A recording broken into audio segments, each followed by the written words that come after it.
Good evening, ladies and gentlemen.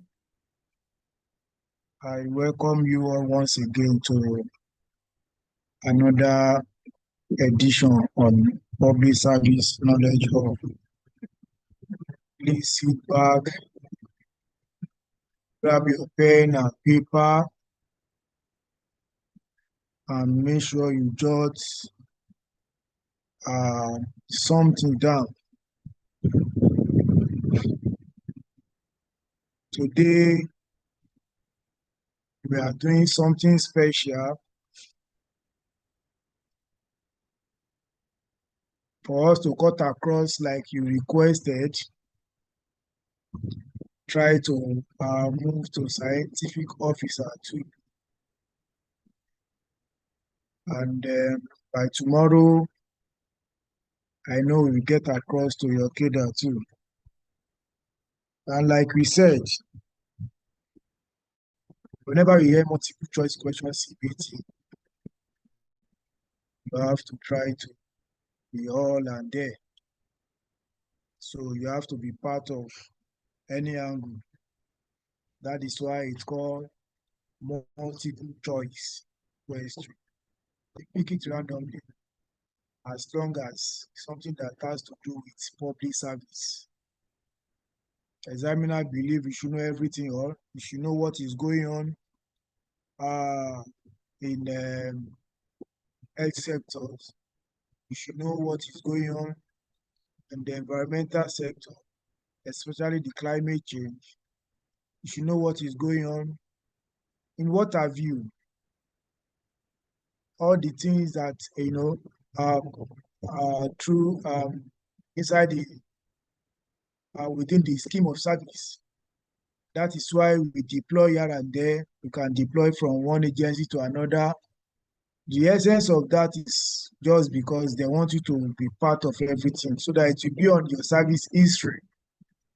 So that if anybody is even asking you outside, what are they doing there? Because normally, if anybody, a layman see you outside as a civil servant, he won't know whether you are a doctor or nurse or engineer. It's your own perception that you are a civil servant. You just ask the question direct. Please, do you know anybody in tax office? Or do you know anybody in a lab car? So the person believe you are a civil servant, you should know everything. No. So surprising to the person, say, no, lab car, no, I don't know anybody there.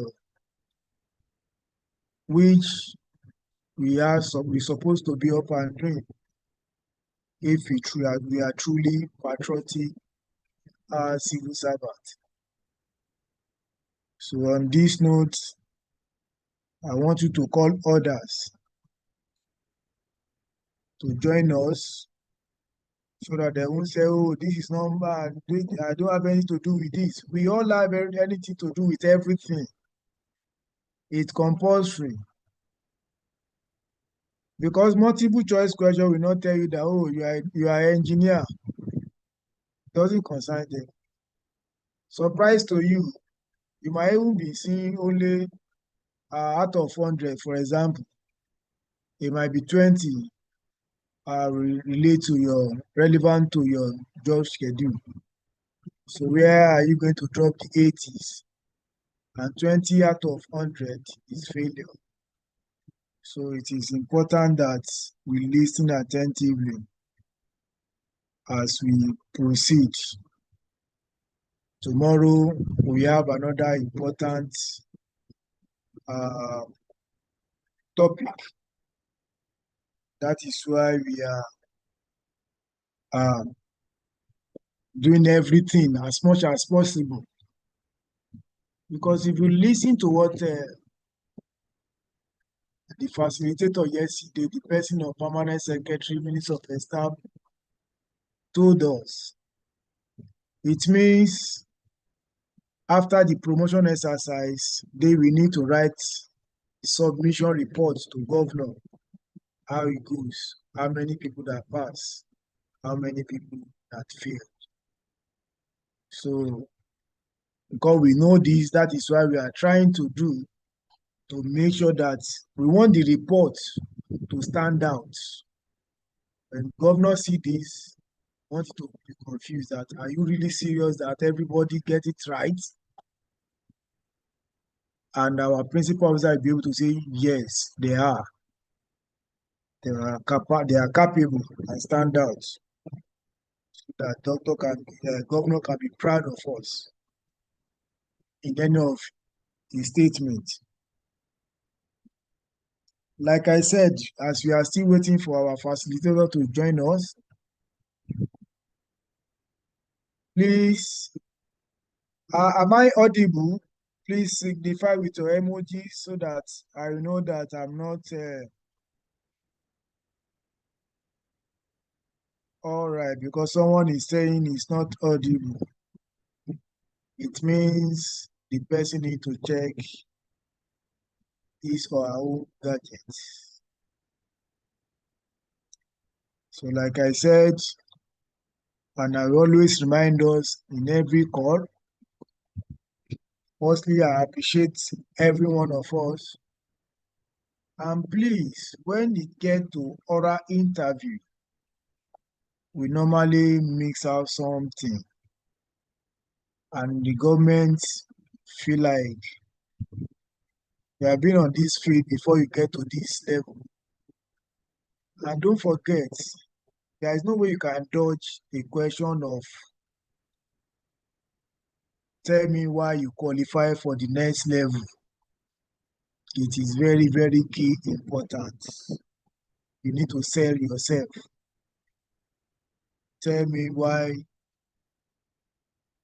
you want us to pass you. Why do you think we just convince us? Let us know why you qualify for this level. The question always came on board. The pass from the past promotion interview, especially the oral. And again, you can't dodge a question that you say, okay, this is your job schedule. Beautiful. Can you tell me how you can improve that of your department or your that schedule? Trust me, you cannot dodge that question too. Meaning that government need improvement. Tell us, what do you have? What are you bringing to the table? How do you want to improve government business, especially your field? So, like I said, we are still waiting for our facilitators to join us. I don't know if he's here on the call. Sir, are you here on the call? You can signify by raising your hand up.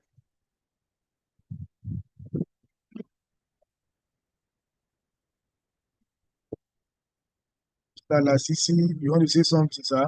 Yeah, good evening, coordinator. Just give him Sir. 3 minutes. 3 minutes, he will join us now. Okay, sir. Thank you very much, sir. Thanks for that information. Okay, thank you. Thank you, sir. All right, you have heard from the horse's mouth that our facilitator is trying to come in with a full loaded.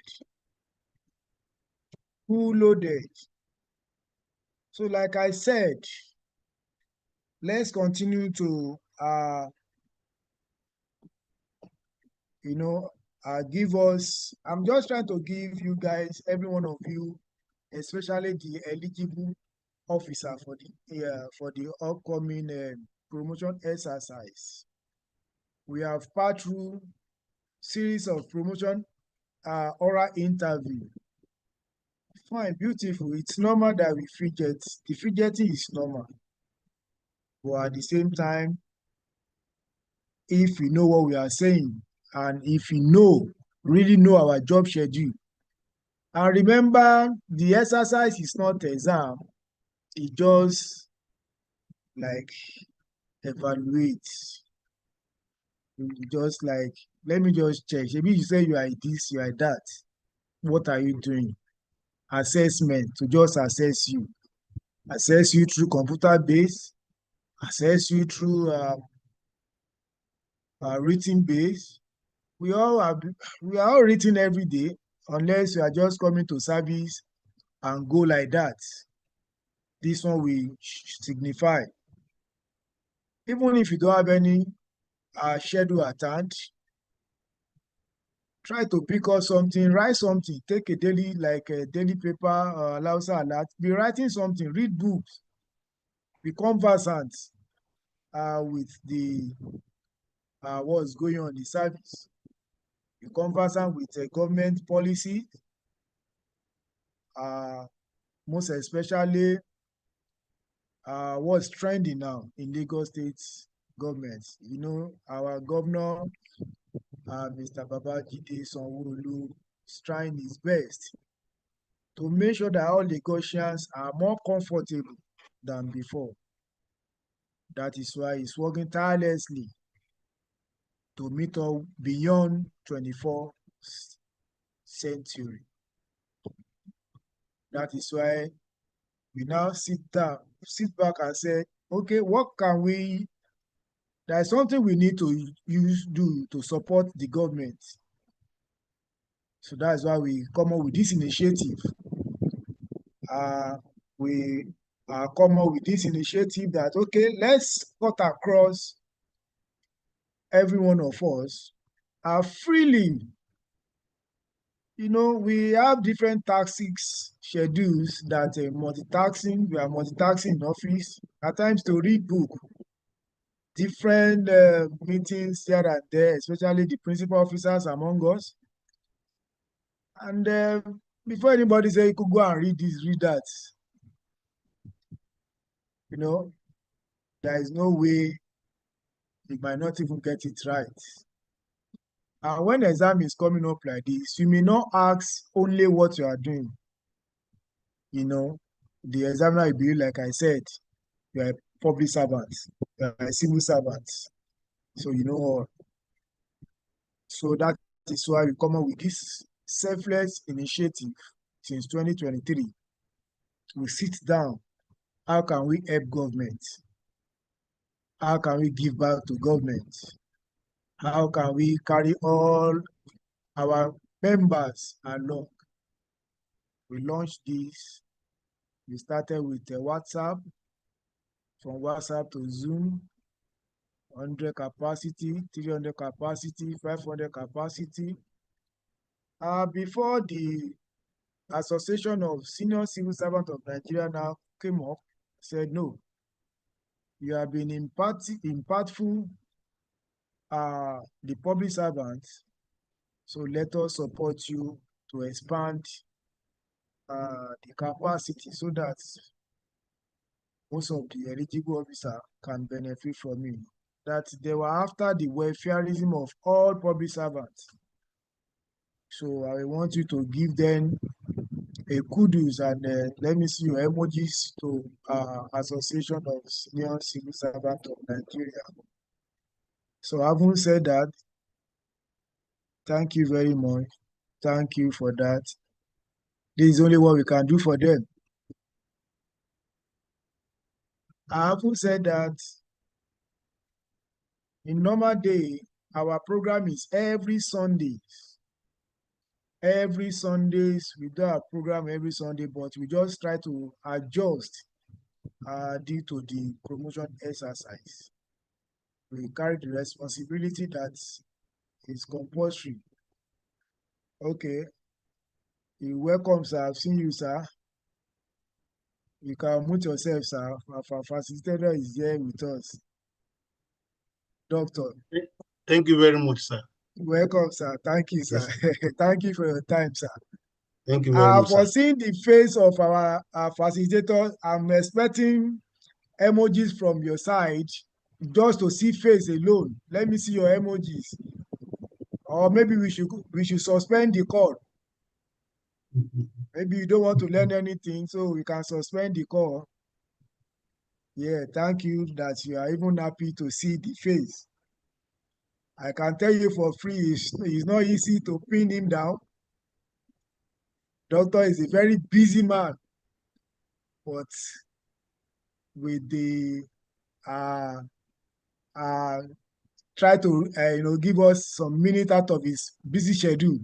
So it's a privilege for us to see doctor in our midst. I'm telling you, you may not understand, but I understand what I'm saying. It's not today. It's not easy, but glory be to God. Thank you very much, sir. Good evening, sir. Good evening, sir. Good evening. Okay, so before I call on doctor to start, let me introduce doctor and let me see if our union, our supporter is here with us. Okay, no.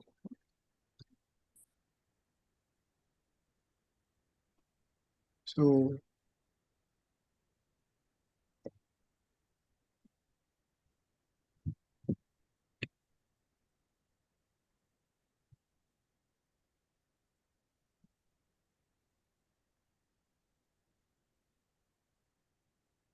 sir, are you sharing your slide from your side, or we don't have slide to share today, sir? I will share one or two slides, but Okay, sir. I will Okay, share sir. one or two slides from my side, but I have a lot of Okay. things to. Okay, sir. Okay, thank you very much, sir. I'm coming, sir. Let me just try to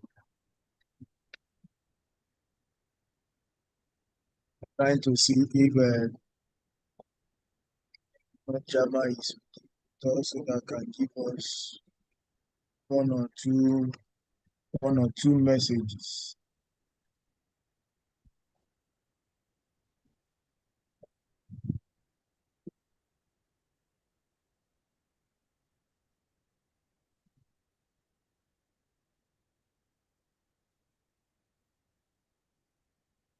Sorry, sir.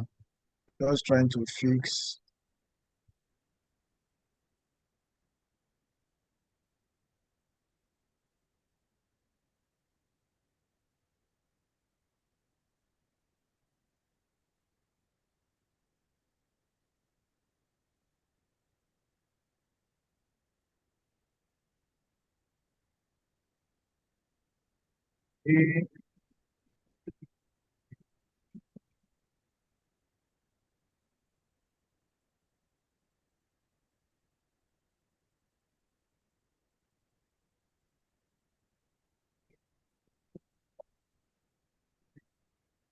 Sorry, sir.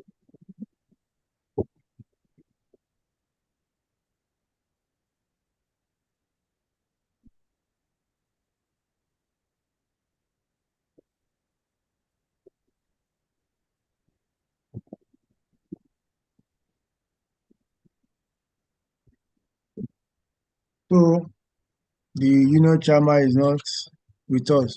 So good evening, distinguished colleague and member of Public Service Knowledge Ops family. Welcome to another impactful edition on the 2026 Promotion Tutorial Series, proudly held in collaboration with the Association of Senior Civil Servants of Nigeria, Lagos State Chapter. Today's session focuses on a critical area, public service that affect health, safety, urban development, and overall quality of life in Lagos State, environmental management protection. As a civil servant, understanding how environmental standard policies and compliance system works help us contribute to a safer, cleaner, and more sustainable society.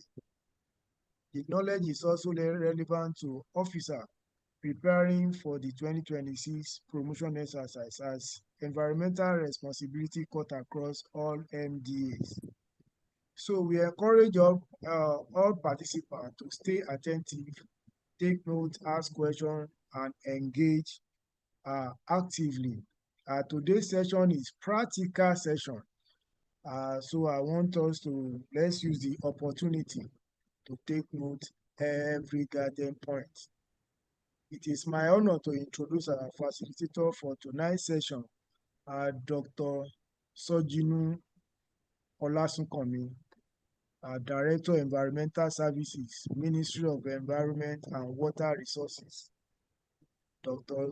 Sojinu is a seasoned environmental management professional with vast experience in regulatory enforcement, environmental control, waste management, and sustainable development policy in Lagos State. As a Director of Environmental Service, he plays a leading role in shaping policies implementation and ensuring environmental compliance across the state. He has contributed to several high-impact environmental programs, public health interventions, and urban sustainability initiatives designed to safeguard the environment and improve citizen well-being. Tonight, he will be speaking on the topic, an overview of best practice in environmental management and protection. Distinguished ladies and gentlemen, with your emojis, please join me in warmly welcome our facilitator, Dr. Sojinu Olasunkanmi. You are welcome, sir. Once again, sir. You have the floor. Thank you very much, sir. Thank you, sir. Thank you very much. Yes, sir.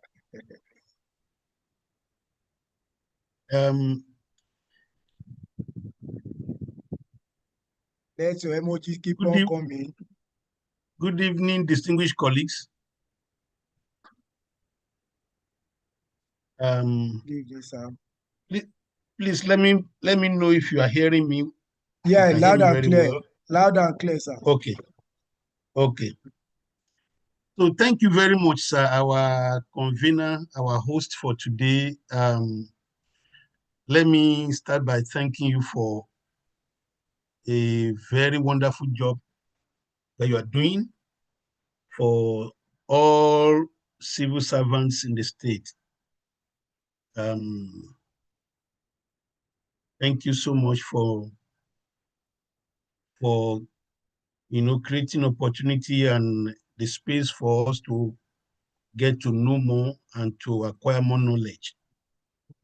Your contribution in the knowledge space in the Lagos State Public Service is immense and cannot be overemphasized. It's nice to have individuals like you who are concerned about knowledge and doing everything possible to make it happen. Thank you so much. I know that the Almighty God will surely bless you. Amen, sir. Okay, so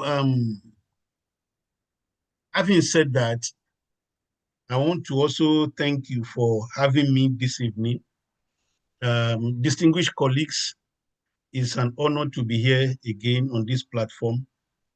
I will be sharing one or two slides with us, but more importantly, I will be speaking concerning issues that has to do with the forthcoming examination, and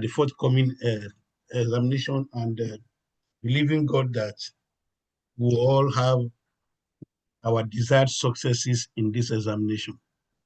So once again, thank you for having me. All that we do, scientific officers, wherever you may find yourself, whichever MDA you are, as of today, the Ministry of the Environment and Water Resources remains your parent ministry as of today. Even though there are still discussions around whether that was going to change to Ministry of Science and Technology or not. As of today, your parent ministry remains the Ministry of Environment and Water Resources. And in the Ministry of Environment and Water Resources, the mandate of the ministry speaks to protection of the environment, speaks to management of the environment, And so when you find yourself in this space, what you are likely going to be seeing as questions are going to be things that will likely be in line with environmental protection, environmental management. So that is why the focus this evening is going to be in that direction. And I am believing that we'll be able to do justice to our discussion this evening. So thank you for having me. And thank you again to our convener. It's nice to see the passion that you have shown, sir, in getting this done. So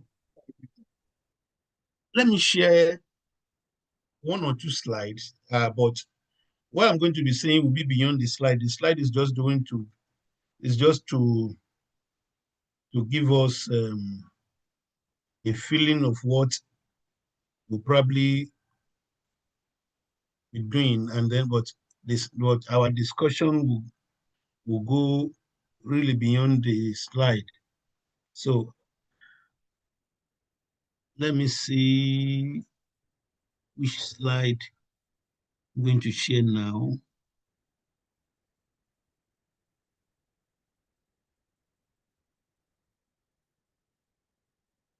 Just a minute, please.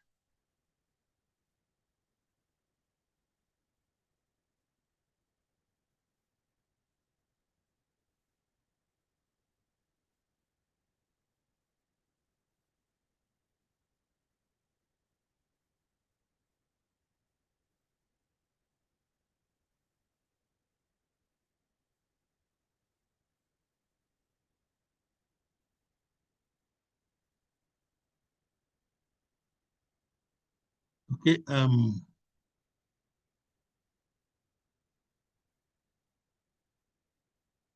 So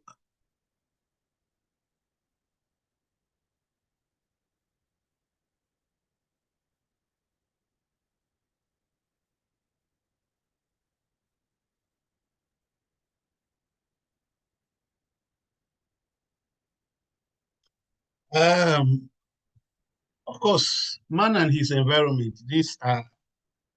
Man and his environment are two seismic twins. And we know what seismic twins are. They are conjoined twins that are supposed to come separately, even though they are probably the product of one egg divided into two, but somehow they are conjoined somehow. And so they were born like that.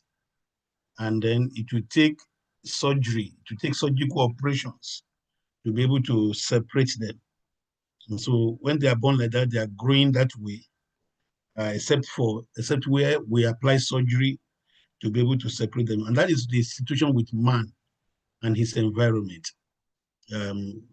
So man and environment are two twins that cannot be separated. They are joined together by God. So a man is actually a reflection of his environment. And so how a man treats his environment speaks to how the man himself will look.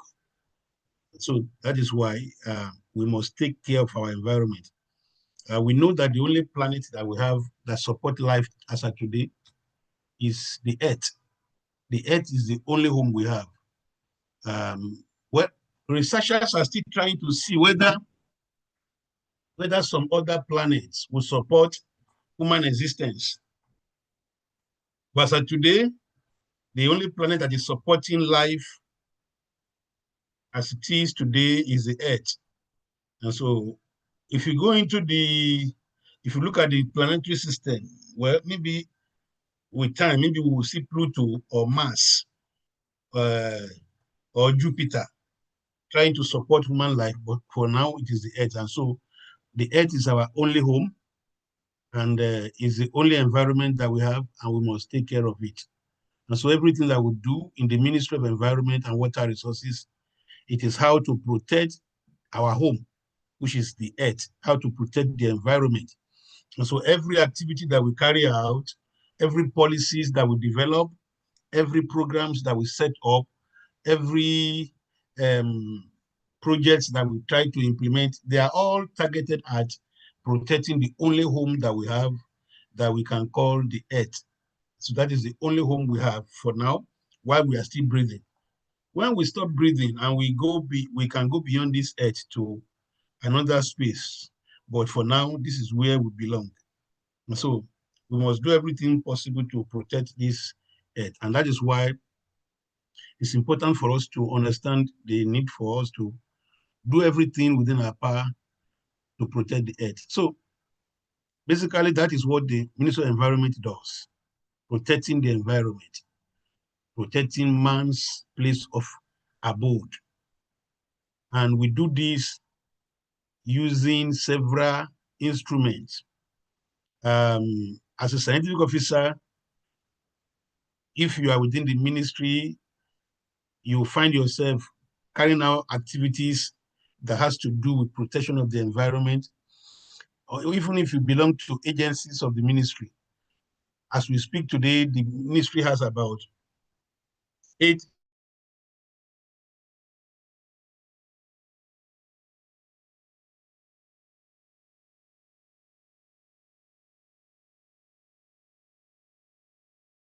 agencies, if I'm correct. Under the ministry, you have Lagos State Environmental Protection Agency, you have Lagos Waste Management Authority, that's LOMA, Lagos State Environmental Protection Agency, that's LASEPA, you have Lagos State Parks and Gardens Agency, that's LASPAC, you have Lagos Water Corporation.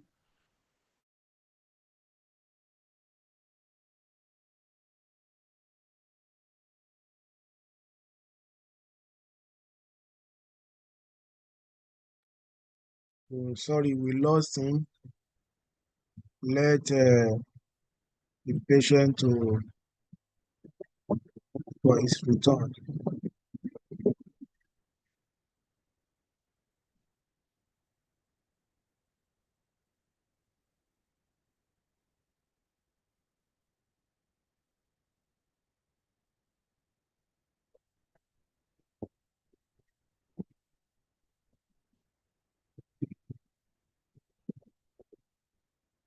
You can unmute yourself, sir.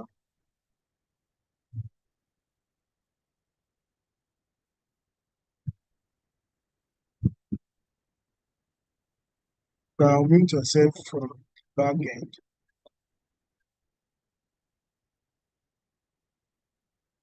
Can you hear me?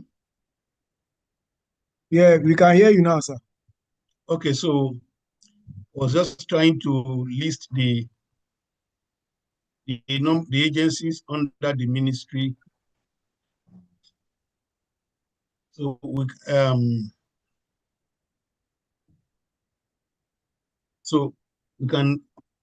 have these agencies under the ministry.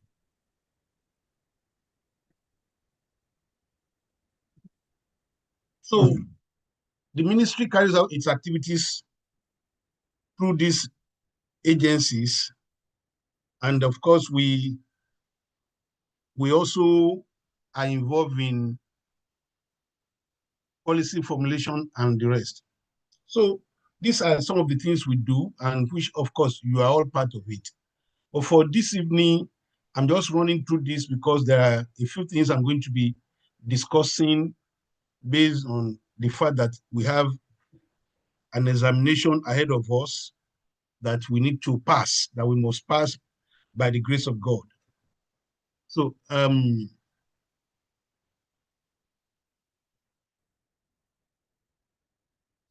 do I return to this slideshow now?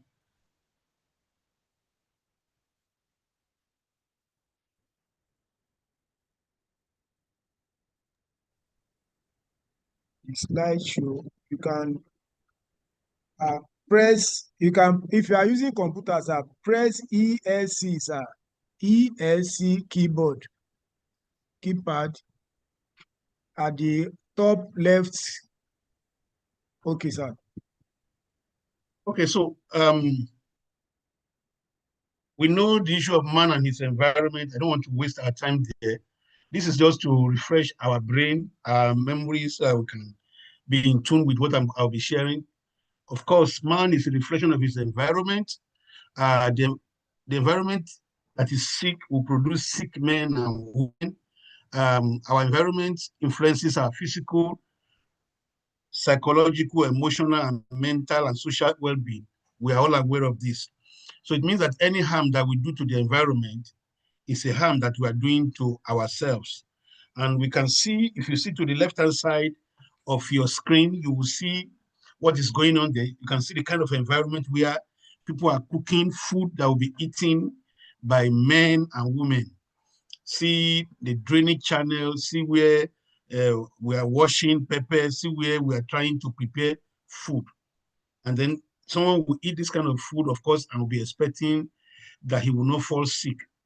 That is the kind of environment we find ourselves. See our environment, see the way the things that we are going to eat are being prepared, are being cleaned up within the environment. This is a kind of environment that we see around us here, and that's where a lot of people fall sick. So there's a strong connection between the environment and our health. And that is why the environment is under pillar H, in the Teams Plus agenda of this administration, because there is a strong connection between the environment and health. And that is why when we speak about One Health, the One Health initiative or the One Health policy, it is a fact that the environment and health issues are twins that cannot be separated, because your environment can determine to a very large extent the state of your health, the state of your well-being. So, and there are so many things that we do that hurts the environment, so many things that we do that hurts our environment. Things like bush burning, we are burning refuse, we are polluting the air, we are discharging untreated sewage and wastewater into public drains, we are dumping waste into the lagoon, we are indiscriminately disposing waste into the environment, we are felling trees, and we are doing open defecation among the rest. So these activities, of course, are hurting the environment. And unfortunately, of course, the environment will give back to us what we give the environment. You can see children carrying out open defecation, and they are doing, and you can see adults also defecating openly into the environment. These are things that we do that are hurting the environment. And you see, this is a bank of the lagoon, completely everywhere, completely littered with waste everywhere along the bank of the lagoon. This is how we continue to hurt the environment. So these activities, you can see raw sewage coming from a home or a hotel facility. This is raw sewage that is this is human waste that is coming out, being disposed into the environment. No form of treatment, nothing, just straight from the toilet into the street. These are the things that we do, that people do, that are contributing to, degradation of the environment. And this is what the Ministry of Environment has responsibility for, to protect the environment. So, of course, many of us are aware of bush burning. We probably practiced it before now, and this causes air pollution, contribute to greenhouse gases emission, and all the rest. So just to refresh our memories before we go into the real issues of tonight. So the environment is sick. That's the truth. The environment is sick, and the environment needs all of us to be able to protect it from completely collapsing. So the environment is sick. The sick environment needs help. Our sick environment needs help. And this sick environment is showing symptoms, and the symptoms are what we are seeing around us. There's global warming, there's ocean surge, there's coastal erosion, we are having extreme weather conditions, we're having flooding, we're having zoonotic diseases. Many of us will still remember Ebola, and we can't forget too long how Ebola was almost ravaging the nation.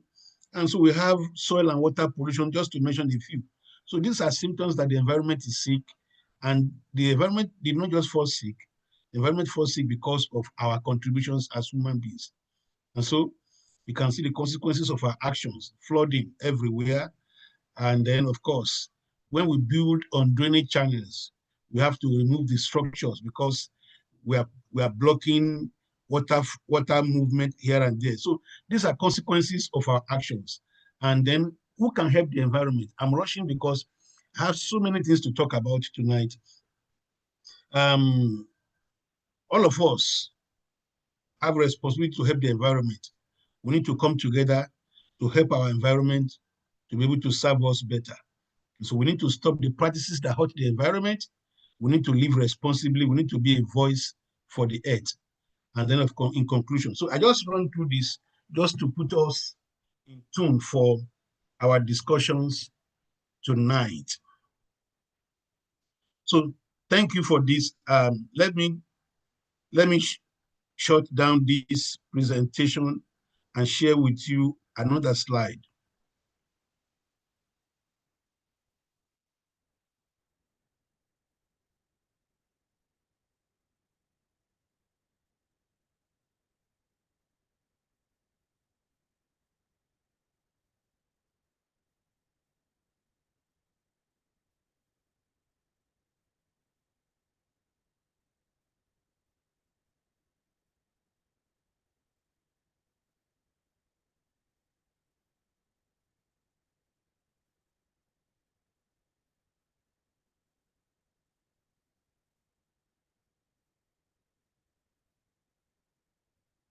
Oh, sorry.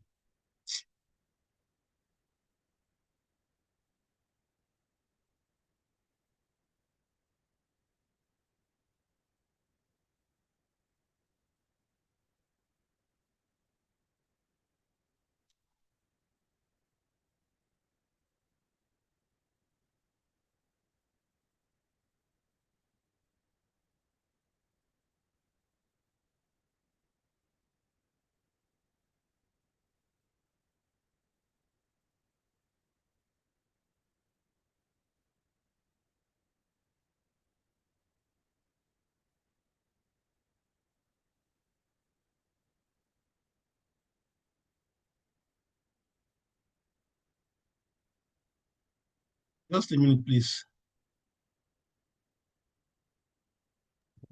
All right, sir.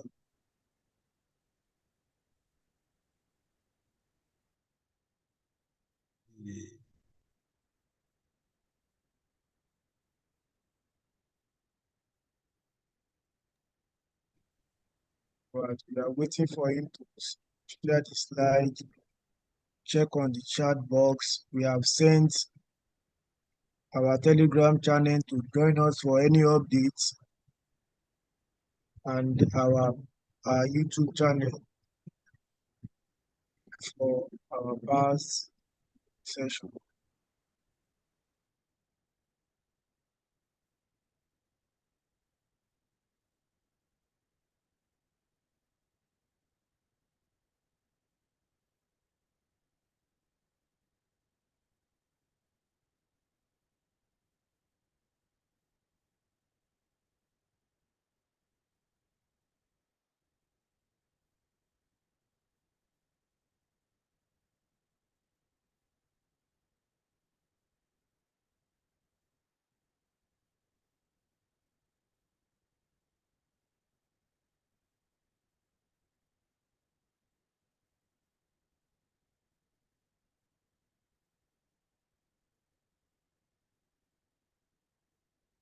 I don't know if you can see my slide.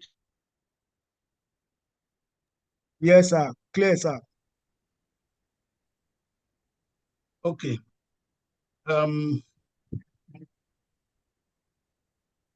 Let's begin to discuss the real issue with respect to the promotion examination. I am aware that before this time, professional issues 4 different directors were asked to set questions. And of course, I have no idea what their questions are, but we can juggle through some discussions based on what their areas of assignments are, and see how far we can go, with respect to what likely and may likely be what they probably will talk about. And I can tell you for free that I am also one of the 4. So there were 3 other directors who probably also set questions that are also probably going to be useful. We have no idea what the questions that will be coming will be, but it is important that you prepare, all around possibilities so that we don't get caught napping, And then if you look at the circular, it gives an impression that there will be two questions that will be in written examination, and that one of the questions is going to be professional. That is the impression I have when I read the circular. It appears the other question will be basically management and leadership. What I do not know is whether the management and leadership will have to do with questions that has to do with your profession, with our professional activities. But I know that professional questions, at least one will come up. And so if that is the case, I'm going to speak a bit on areas I think we should just pay attention to if we are going to go by the arrangement that has been made in terms of who set questions, in the ministry. When you look at what my department does, we actually deal with safeguard instruments. We deal with safeguard instruments, and the commonest one that everybody know is EIA. And so, EIA is basically a systematic process of assessing the potential and associated impacts of a proposed development or project, with the aim of either eliminating or mitigating those impacts and enhancing the beneficial ones. So that is basically what EIA is all about. It is actually a global decision-making tool that helps in taking decision on the doability of a project. It helps to take decision on the doability of a project. It helps us to be able to identify what are the likely adverse impacts of a proposed development, and help us to put in place measures to be able to address those impacts. And so that is basically what EIA is all about. But EIA is not the only safeguard instrument. It's not the only safeguard instrument. There are other safeguard instruments that are important. Environmental audit, for instance, is a safeguard instrument. Environmental management system is an environmental safeguard instrument. You have resettlement action plan, it's a safeguard instrument. You have strategic environmental and social assessment, SESA. These are safeguard instruments. So that is what the responsibility of my department is. And then when it comes to legal framework for EIA in Nigeria, the EIA law that exists today for EIA in Nigeria is the EIA Act, Cap E12, Law of Federation of Nigeria 2004. EIA Act, Cap E12, LFN 2004. That is at the national level. And of course, when you take the Lagos State Environmental Management and Protection Law 2017, you also find provision for EIA there. So basically, that's legal framework. At the national level, The Federal Ministry of Environment is responsible for EIA, and NESTRIA is responsible for regulatory compliance in terms of when the EIA process is completed, what follows next? NESTRIA comes in. So that is just the legal framework at the federal level. And at the state level, the Ministry of Environment is responsible for EIA, while LASEPA also is responsible for some EIA for some types of project, and then of course they also do compliance monitoring. The main objective of EIA is basically to ensure environmental protection, to promote sustainable development, to ensure that we make decisions that are based on the right kind of information. So basically, EIA helps us to determine the doability or otherwise of a project. And of course, the main objective of EIA is it helps us to also enhance public participation in the process. It helps us to have legal compliance with legal requirements. It improves the project design and efficiency. So basically, that is what the objective of EIA are. And of course, the EIA process in Nigeria is not so difficult an issue to understand. Once you have made up your mind, you have a project you want to carry out, you approach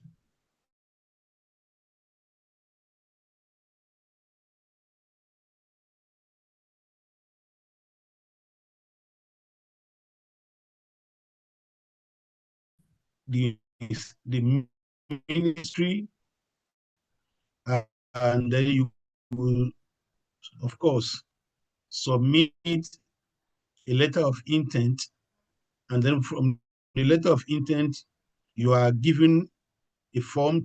This is to, number one, determine the site where the project is going to be located, and then to see what kind of EIA the project is supposed to be subjected to, whether it is a detailed, comprehensive EIA or what we refer to as a partial EIA, in terms of what kind of EIA the project should be subjected to. And once this is done, there will be need for us to clear the TOR that is submitted. And when the TOR is cleared, there will be field study. And after the field study, there will be preparation of a draft EIA report. And then you submit the report to the ministry for evaluation. And the report is reviewed. You are made to pay a review fee. And once that is done, approval is granted. If the report is qualified for approval, and then you pay approval fee. And then, of course, the next thing will be impact mitigation monitoring exercise. So EIA as a tool for sustainable urban planning and development. EIA helps to promote sustainable land use. It helps us to integrate environmental concerns into urban planning. It improves infrastructure planning. It enhances public participation in urban development, among others. So, so when you look at EIA in Lagos urban area, you discover that EIA is very important in helping us to control flooding and coastal management. It helps us in waste management planning. It helps us in infrastructure and transportation and climate change action adaptation activities. So basically, I'm going to stop the slide here because these are not that very important. So I'm going to stop the slide now, and then we'll talk about a few other things.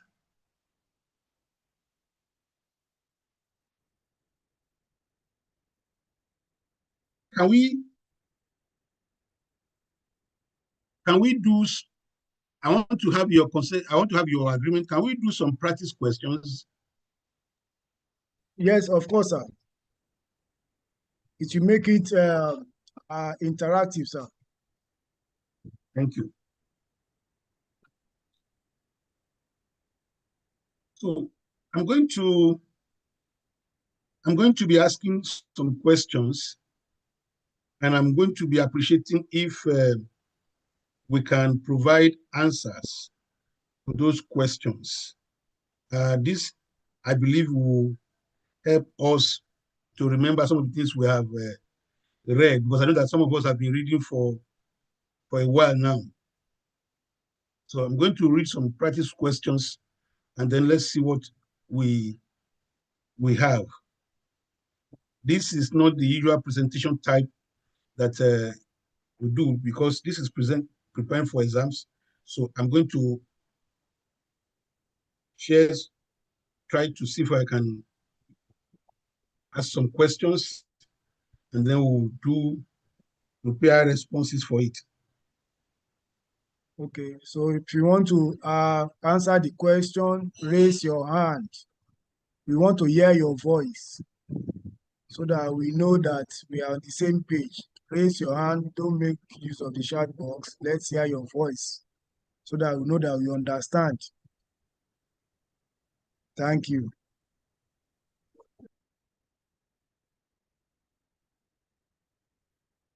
So let me try and get some of the questions that I'm going to ask, and then I will read them out. Then I will be expecting to see who is going to help us in answering some of the questions. All right. Thank you, sir. And if you get the answer correctly, we have a gift for you. I have a package here that I will give you called Current Affairs and Knowledge, General Knowledge and Current Affairs. So this can be yours if you get the question correctly. OTI, Association of Senior Civil Servants of Nigeria. So, okay.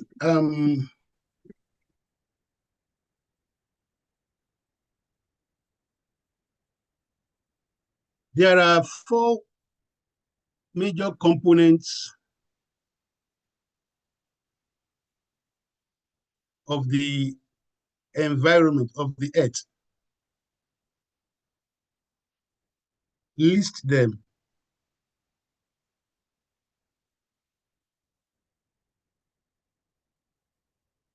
Can anybody answer that question? 4 components of the earth. okay, we are knowledge sharing. So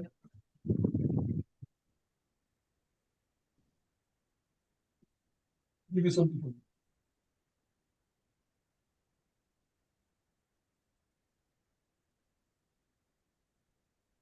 okay, Esther Adigun.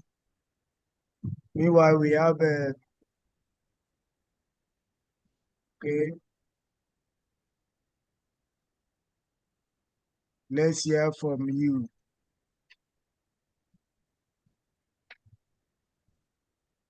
Let's hear from you. We want scientific officer to be first. Okay, Esther Adigun, you have the floor. Good evening, Mr. Jamiu, our able host. Good evening. Thank you for the great job you are doing. The Lord will reward you. Amen, So the major 4 components are atmosphere, hydrosphere, lithosphere, and biosphere. Okay. Stay put. Muritala Ikelomo, you have the floor.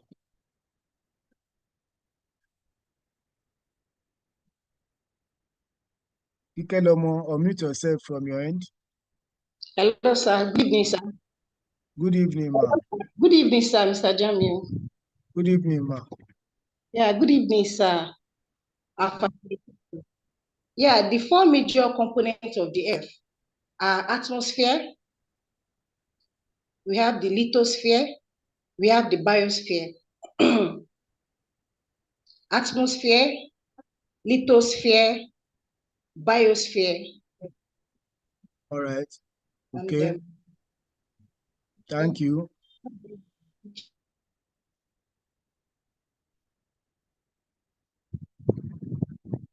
Mutiat Afolake, want to try?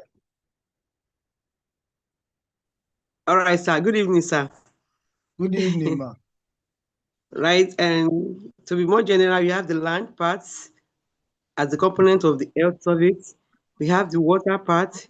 We have the air part as the irrigation side, and we have the living parts. Thank you very much, sir. Okay. Thank you very much. So stay behind.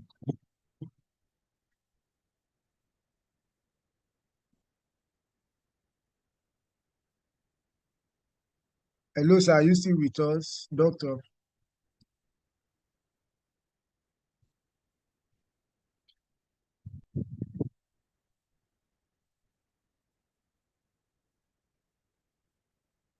It's like doctor is not with us again. Let's wait for him.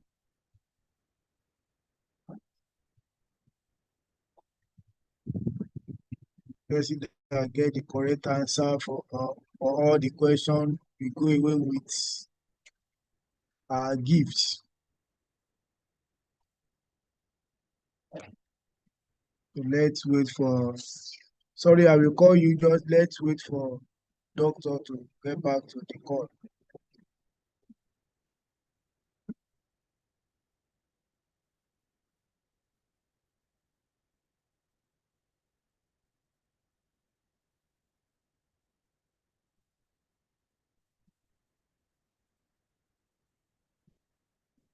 So that doctor will know whether you get it right or not. Land, water, weight, okay.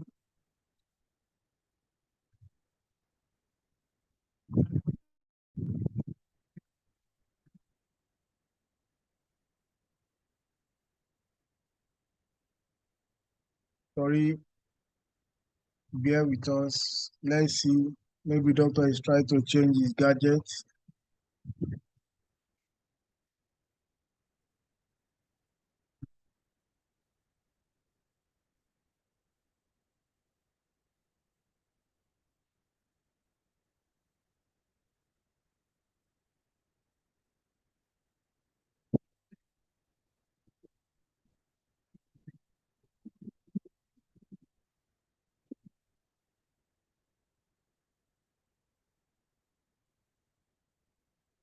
Doctor, are you back, sir?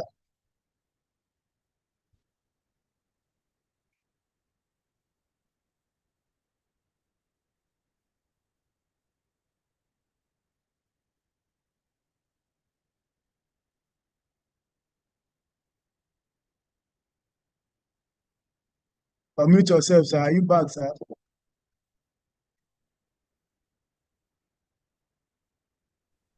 I'm back. Okay, sir.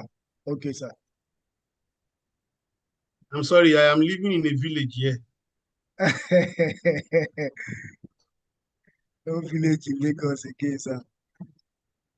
Okay. Okay. Because we have many questions, so we will just pick like 1 or 2, 3 people so that we can proceed to the next question. Mutiat, Okay, okay, sir. Mutiat, unmute yourself. I think you have answered the question, right? Mutiat Afolake. Yes, sir. Yes, sir. Yes, sir. You have answered the question, right? Yes, sir. What was the Okay. answer? I said, Call the answer again. Unmute yourself and call the answer again.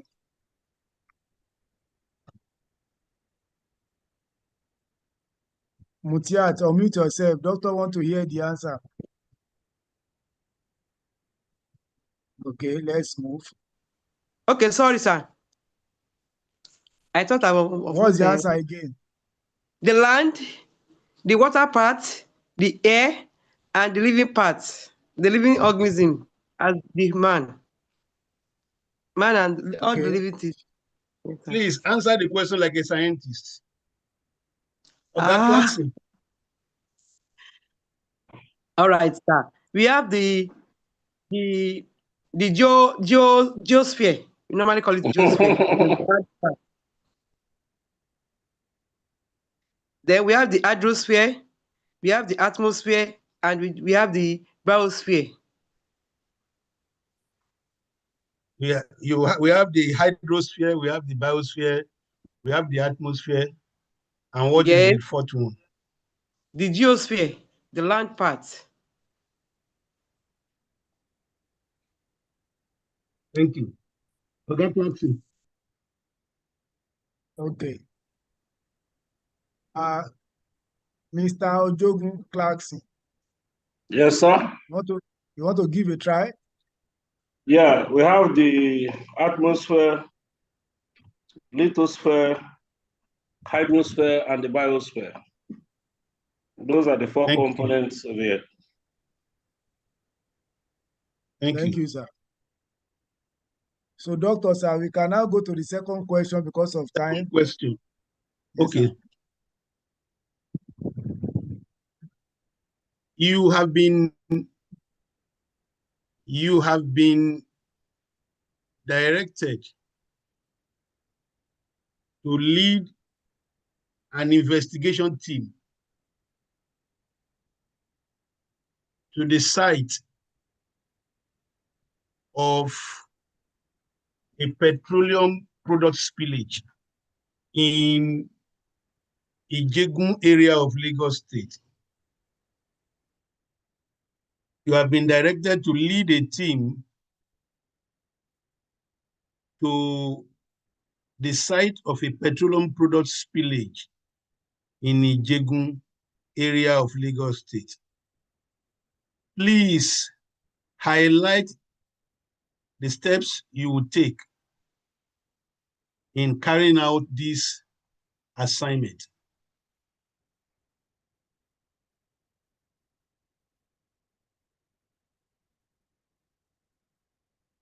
Who is going to answer this, please?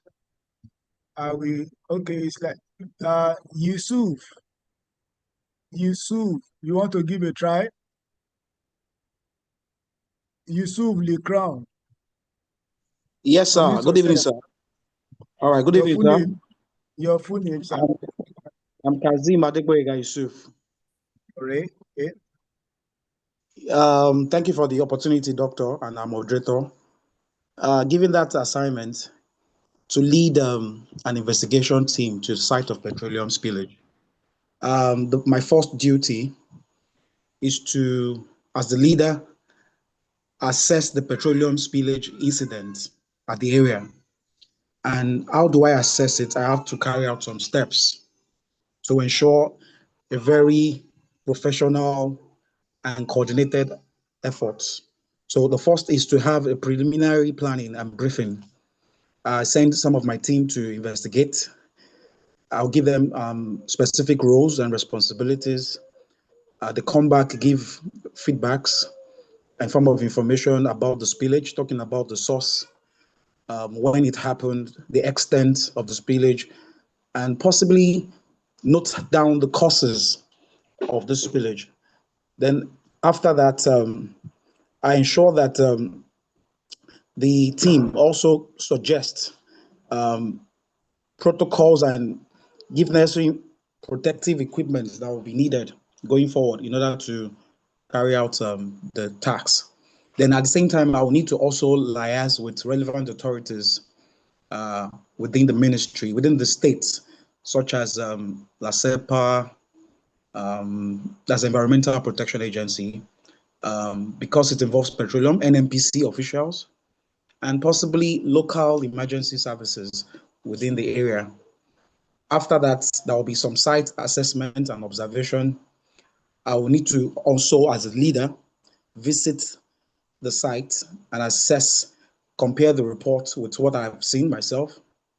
Also confirm the source of the leakage, take some recordings in terms of visual evidence so that I can use that as evidences to convince the relevant authorities to speed up reaction and action on it. Then, of course, while doing that, I'll mark out areas that are contaminated, note some areas where we have potential risk for both human and environmental health. Then while that is going on, data and sample collection will be going on by another team, okay? Because we need to collect a lot of data, data from the water, data as with respect to the soil, the air samples. We need to check all this through our laboratory analysis. We need to make use of some other equipment in order to know the pH level, the presence of heavy metals or concentration in the air. We need to also take records, eyewitness, what actually happened, what was the reaction, the residents, so that can also help us out going forward. And finally, I'll also need to, after looking at the cost analysis, look at the health impact and environmental assessment, make reports and recommend to the higher authority for us to actually help in that situation. Then while approval is given, follow-up will be made, monitoring will be made in order to have all this implemented successfully. Thank you very much. Okay, thank you. Where do you currently work?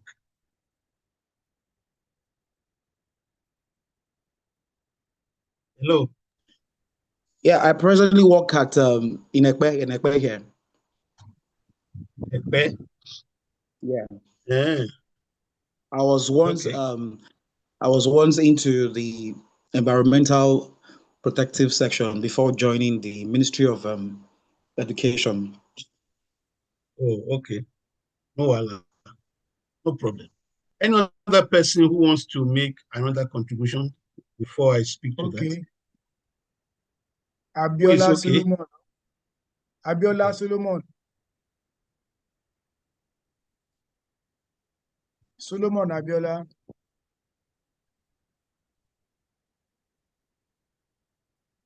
Okay. Bello Toyosi.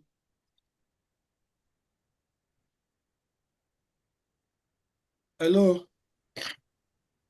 You have the floor, Hello, Mr. Toyosi. Yeah, good evening, sir. Good evening, sir. Yeah, thank you for this kind of opportunity and I've been able to learn more. So speaking to the question, sir, when there are such directive, so one of the things to do for us is to assemble a team. So the team will review the briefing, look at what the instructions are. Then after that, you look at set up some strategies, how you want to go about the exercise.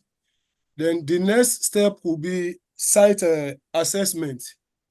After the review and coming up with your plan and strategies to address the situation, the team could move to the site for an on-the-spot assessment, look at what is on ground, identify the areas of causes of the spillage, if there are any. Then afterwards, we can gather some information or data collection, probably the amount of lives that are lost, amount of properties that are damaged or what are affected. Is it human life, properties, structures or anything? We have those information, take some video or pictorial evidence, but as scientific officers, anytime you visit, you must have a documented picture or video that shows, that speaks to what is happening as your evidence. Then probably afterwards, if there are opportunity, you can take samples, probably take some soil samples to look at the content there. If the waters are contaminated, you take samples of waters too, if you have around.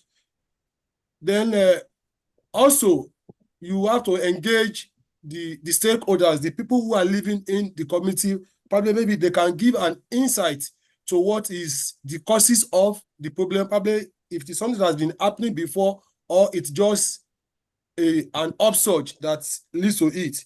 After that, you now look at the you make an assessment of the entire report. Look at the risks that are attached.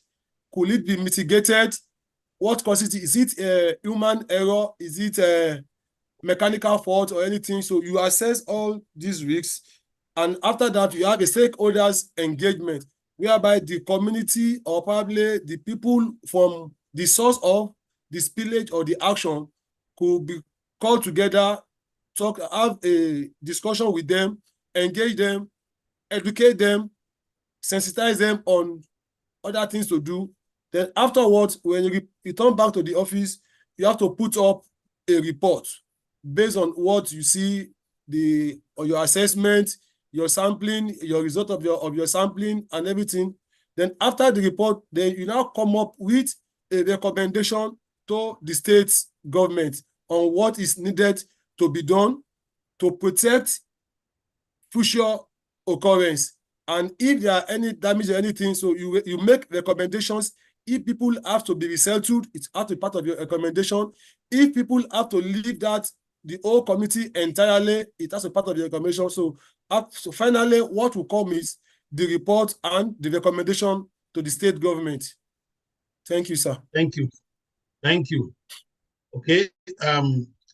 Thank you for your contributions. Both of you have spoken very well. And the question says just list the steps you will take, in carrying out these assignments. So let's be conscious of the specifics in terms of what the question is asking you to do. Let me ask another question, because we are a few days to the exam. So this is another question. You have had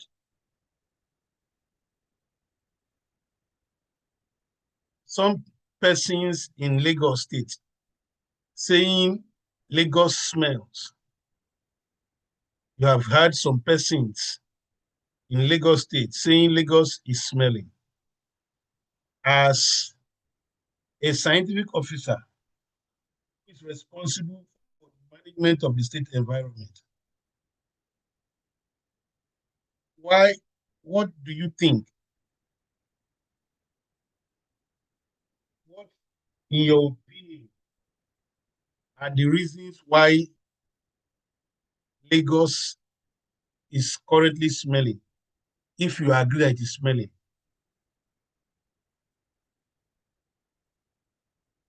Sir, can you take that question again, sir? The question is tricky. You have in recent times had some persons claiming that Lagos is smelling. As a scientific officer whose responsibility is to protect the state environment, what, in your opinion, are the reasons for the current state of environment in Lagos? Okay, well taken, sir. So let me call on Muritala Kikelomo. Want to give a try? Unmute yourself, Muritala. Muritala. Okay. Afiwajoyi. Unmute yourself. Good evening, sir.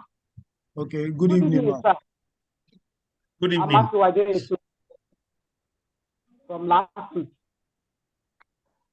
Reasons why I will agree with or believe that Lagos is smelling is one, population surge. The amount of people living in Lagos is overcrowded. Like, the number of people living in Lagos are much more than the space we have in Lagos, especially people living in the urban areas. And due to that population, most of them also do not know how to manage their waste. For example, those people around the market areas, when they finish and they have some waste or decayed part of their market or perishable ones, they pour it away and they throw it almost everywhere. Sometimes when it is raining, they use it to block the drainage. The second reason why we also have Lagos smelling is because of the open drains and sewage. Most of these cities we have rely on the open drainage system. So Lagos State, most of the people, like I said, because of ignorance, throw their dirt everywhere and block these drainages. Another thing is pollution that comes from these clogged sewage and drainages. And as it were, we see it every other day that when the gutters are sealed up, the dirt are packed at one end, the smell boomerang every other way. Another thing is also traffic and vehicle emissions. Because of the heavy traffic we have in Lagos, there's a lot of exhaust and fumes everywhere. So bringing up humidity, heat, and some kind of unpleasant smell. And I cannot forget to also say again about how the market people, the way they mess up the whole city, especially for their spoiled products. Then the climate itself, we are living in a very hot and humid weather. And when the decay process starts to increase, the next thing we see is that the bacteria grows faster and the smell continues to linger for days. So, and I also give it to people's ignorance, because if people know how to use or manage this, Lagos State will be more cleaner than it. Thank you. Thank you very much. Any other person to try? Titilope Adebekun. Titilope Adebekun, unmute yourself. Hello, sir. Good evening, sir. Good evening, ma. Your full name, ma? Adebekun Titilope from Ikorodu. Okay. Go ahead. Go ahead. Thanks so much for this privilege, sir. This particular question has been bothering me for long. I remember when I was working in Alimosho. So I used to wake up early in the morning to go to work around 5:30, 6 o'clock. And by the time you are going early in the morning, there's some places you cannot pass because you see people pooing along the road. So sometimes you will just be hearing the smell beside the coastal bus. What is going on? By the time you check your side, you see somebody pooing inside nylon. So you now imagine when the day break, by the time you get to Oshodi, everywhere, early in the morning, started smelling. Then secondly, this issue of Hausa people, that maybe there is a waste that is being put inside a sack on the road. There should be a punishment for all these people. A lot of times when I'm passing by, I will tell those Hausa, because they need that, the sack, they want to use it to be picking bottles. You see them pouring the waste bin on the roadside because they need that sack. So I think the environment, the people along those areas, maybe in the market, or when we as the Nigerians, we really need to be involved and assist government. Government cannot do everything. By the time we see those people pouring waste, using sack, we need to tell them, drop that sack and don't pour that waste on the roadside. But what I noticed is that a lot of people will be passing by, we see them pouring it. And at the end of everything, if there is rain, we see all those waste flowing from one roadside to another. By the time after the rain like this, if you are going around maybe Ikorodu or Oshodi side, you will be looking on the ground before you can put your leg down. I think we as an individual, we have a role to play to help the government. You will be standing like this, you will see somebody, they will be urinating beside you. Once they see a car, they will start urinating. So sometimes I look up to some environmental officers. Please kindly help us with this environment. There should be a punishment. Tell the populace, when you see somebody urinating beside you, kindly go there. So there should be an awareness in our environment. Thank you, sir. Thank you. Thank you very much. Okay. How much time do we still have, sir? We still have time, depend on you, sir. Okay. Because there are Yes, sir. a few questions I still have to ask. Let's go ahead to the next question, sir. Okay, thank you. Yes, sir. Okay, so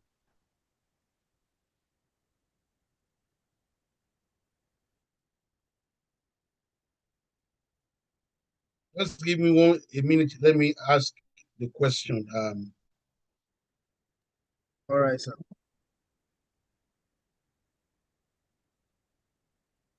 Tonight we will treat as many as we can. Please, you don't need to type so that we can all go along. Don't be shy. Come out and talk. Today is today. We must disgrace examination. We want examination to know that we are fully prepared. Okay, so we are all scientific officers here tonight, except for our chief host. And so the question is,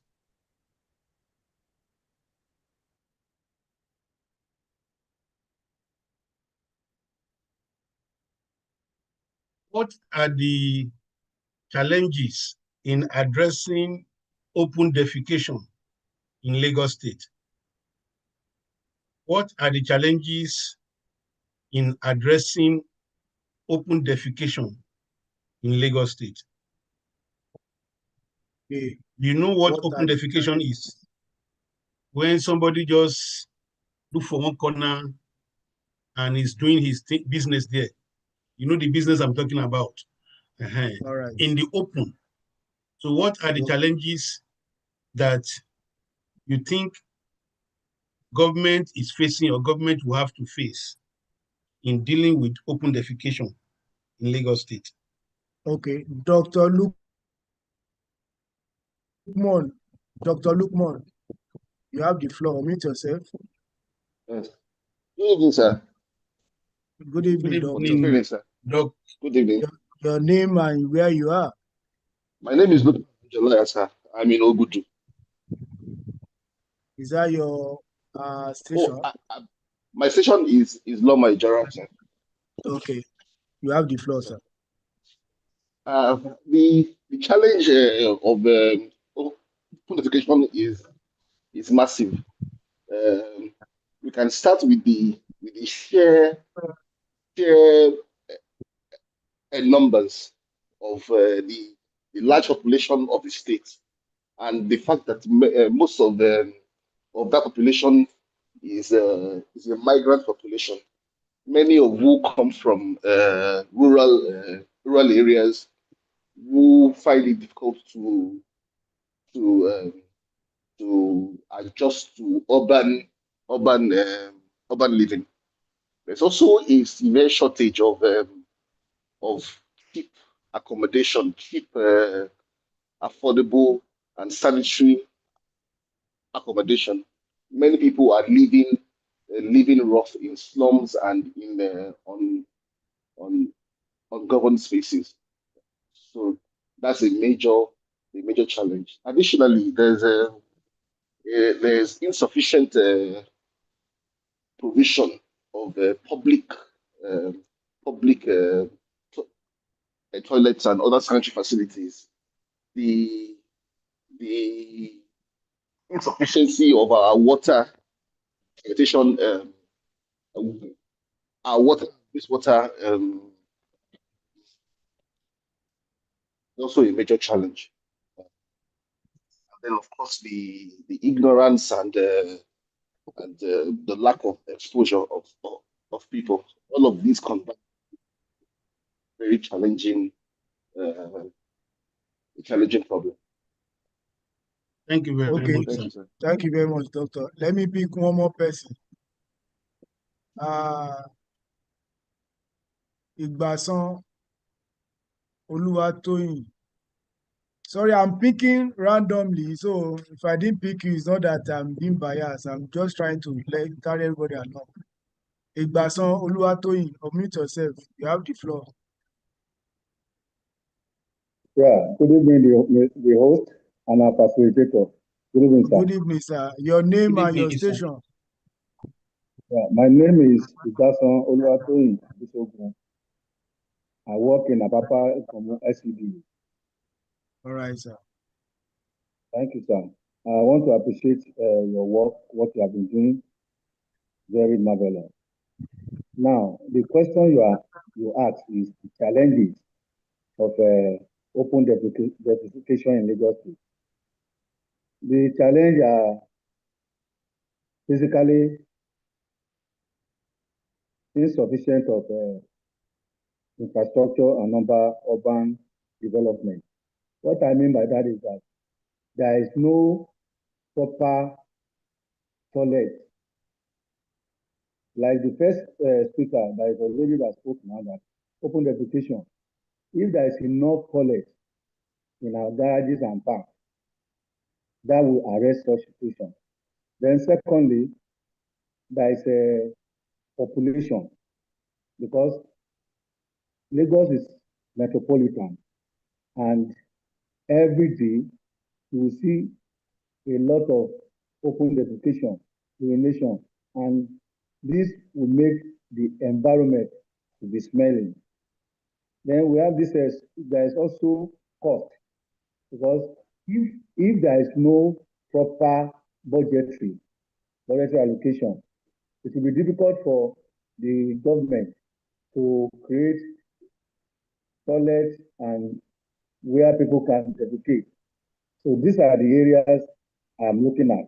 And finally, if there is no proper enforcement, the whole environment will be smelling. That is what I can contribute, sir. All right. Thank you for your contribution, Mr. Igbason. Thank you very much. So we are going Let's to the take another next question. Yes, sir. What do you understand by circular economy? What do you understand by the term circular economy? All right, circular economy. And Okay. what is the difference? What do you understand by the term circular economy? And what's the difference between circular economy and linear economy? All right. Mr. Bello Toyosi, you have the floor for that question.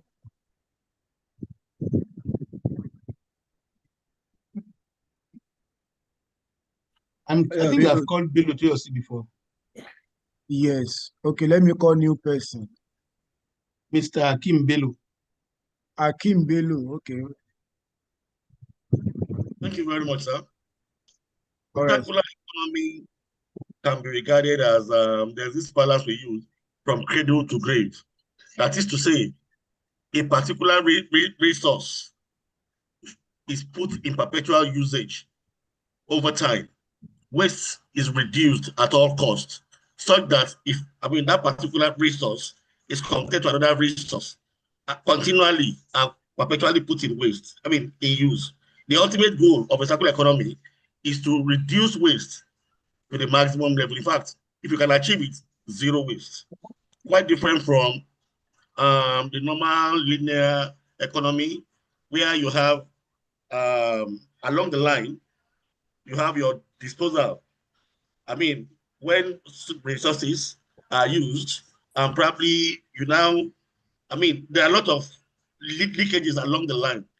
Wastage is not curtailed in a linear economy, which is not the same, which is also in a circular economy that deals with the situation where resource is put in perpetual usage to cut waste to the minimal level.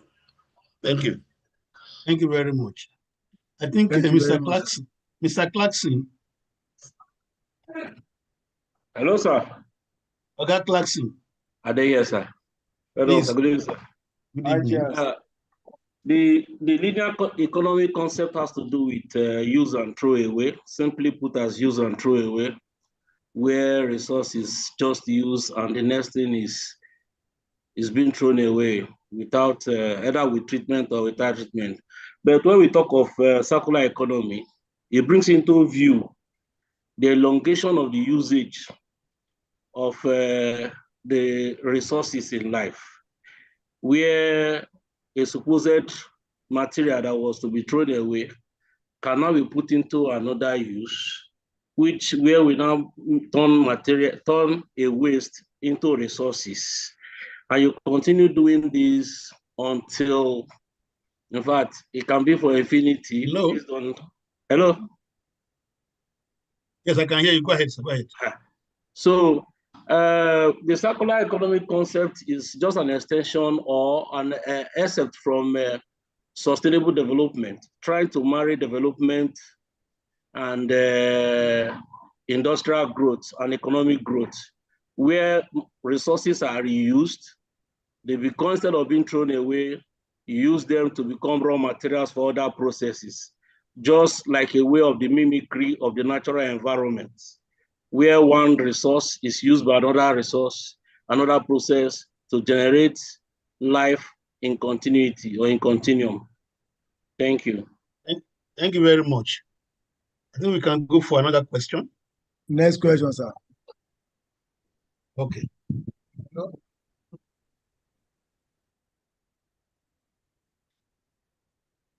What are the features you found in an engineered landfill site?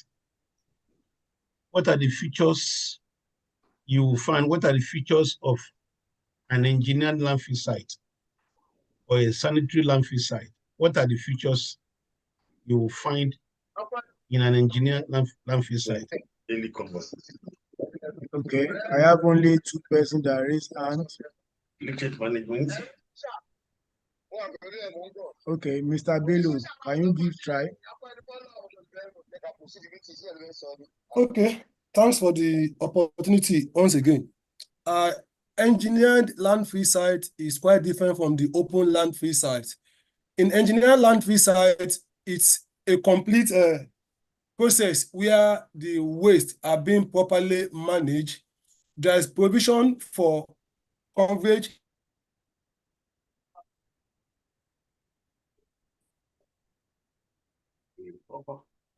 That network. You're not hearing, I'm not hearing you again. Mr. Toyosi, are you still with us? Your network is dragging.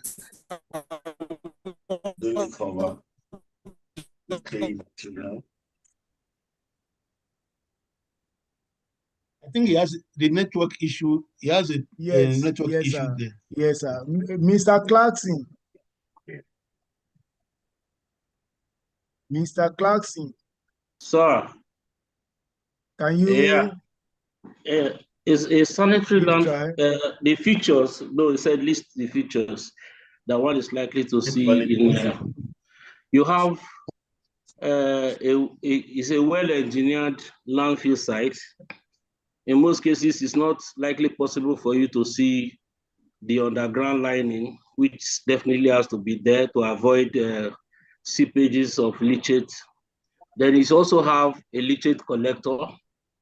Then it has also control of who goes there and who comes out.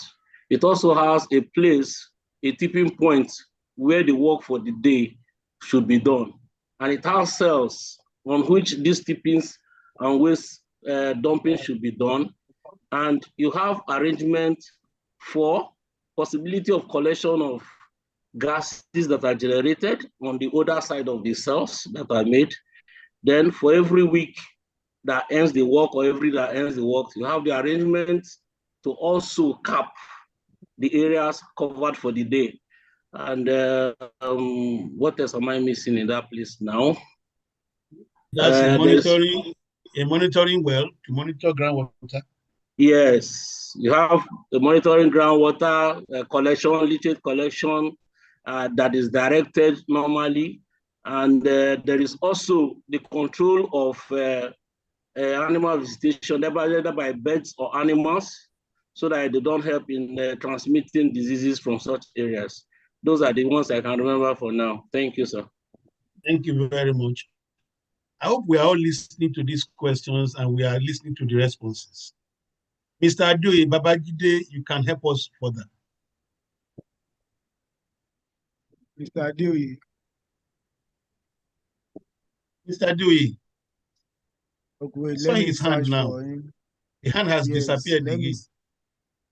again. Adeoye. Mr. Adeoye. Mr. Adeoye, unmute yourself, sir. Okay, thank you. I was trying to unmute. It wasn't allowing me to unmute. Okay, thank you so much. Let me just try and give my own little contribution.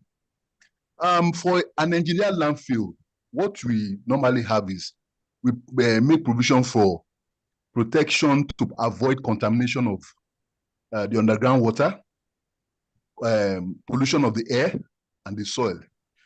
So what we normally have is that during the preparation, you have a lining. It can either be a natural liner or an artificial one or a composite one for protection of underground water from contamination by leachate. Then you have a gas collection system to ensure that you don't have greenhouse gases escaping from the landfill into the atmosphere. You also make sure that you protect the landfill from vermin, encroachment, smell, and how do you do this? You ensure that as you dump, the cells are covered in layers so that at the time you get to the landfill, you ensure that there is no proliferation of foul smell of diseases. Then also, you ensure that all the necessary equipment, earth-moving equipment are present. You ensure that the equipment responsible for data collection, like the weigh bridge, are also present. And then you ensure that there are caution signs, that the staff on the landfill are well trained, they are well equipped, and they have necessary PPEs. Thank you. Thank you. That's the professional speaking now. Thank you very much. Yourself and Mr. Clarkson has helped us to answer the questions very well. So I think we should move to the next one. Our chief host, let me know when my time is almost done so that we can round off. But okay, okay, sir. We have like 20 minutes more. Yeah. That's good, sir. So I'm just taking us through a few questions. So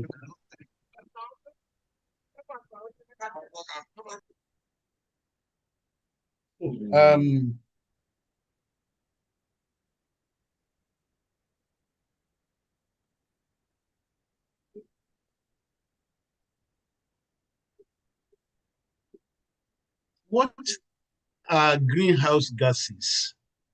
And list the greenhouse gases you know.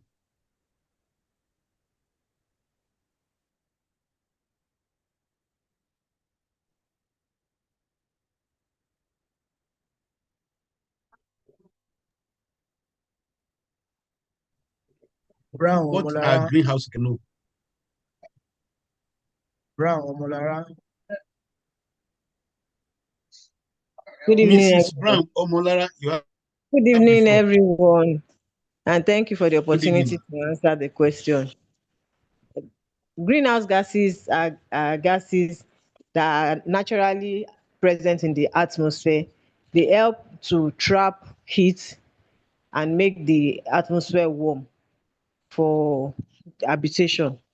Then the greenhouse gases we have are carbon dioxide, the CO2, nitrous oxide, ozone, and which other one? I think those are the gases. Those are the greenhouse gases. Thank you. Okay, I've listed carbon dioxide. How many have you listed, ozone. I wasn't hearing I've you. listed nitrous oxide to and water vapor. Water vapor. So I've listed that one. Thank you. Anybody want to add anything to that?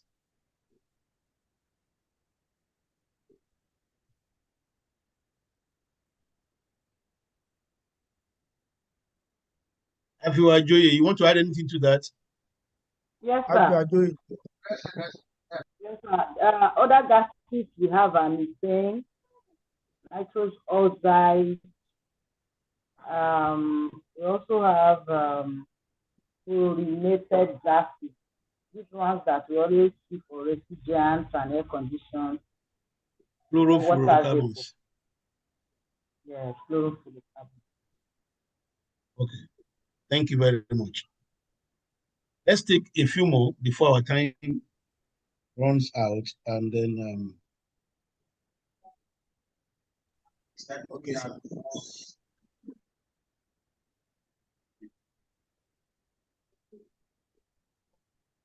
a community in Ikorodu area of Lagos State has written a petition to the ministry complaining about air pollution from facilities within the Odogunyan Industrial Estate. A community have written petition to the ministry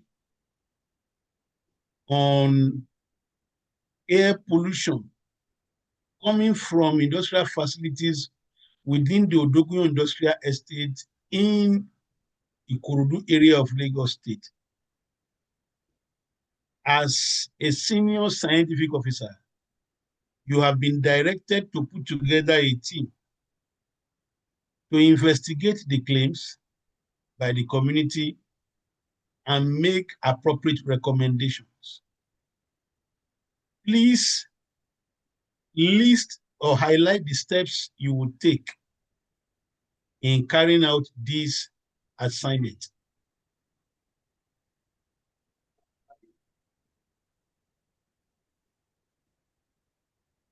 Do we still have anybody there to answer the question? Bello to yours.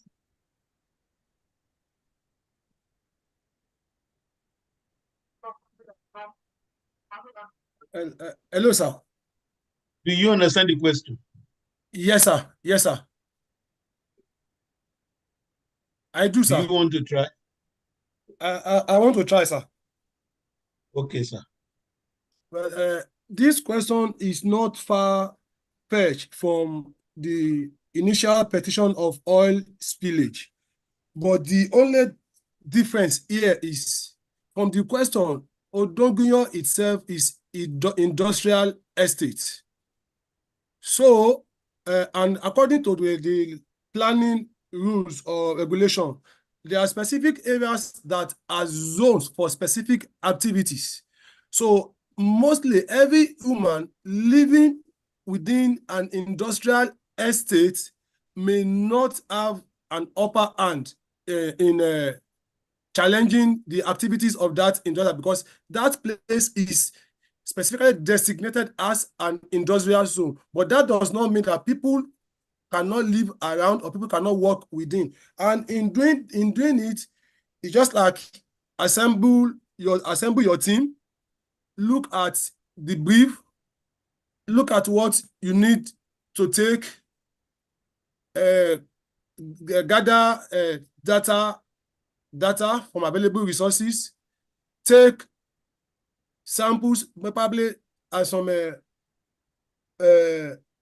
equipment to measure the atmospheric pollution in the air, then come up with your own, have a public awareness or sensitization program where the community will be engaged and sensitized about their habitation of that environment and come up with a recommendation to the state government, and where the companies could be advised on how best to manage the waste or pollution from their activities, where if it can be trapped, then they could be advised to trap that waste and reduce the amount of heat that is being released to the environment.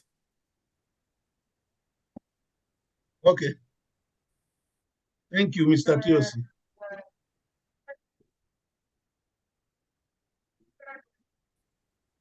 Thank you. Igbasan. Oluwatoyin. Olúwaṣàn Olúwatóyìn. Unmute yourself. Thank you, sir, the host and the facilitator. Yeah, thanks for the privilege again. I live in this area, so and within our community development association, such cases have come to my notice, and I was among the team that went to one of We are the not hearing companies. you. Hello, are you hearing me now? Okay, you Hello, are sir. clearly now.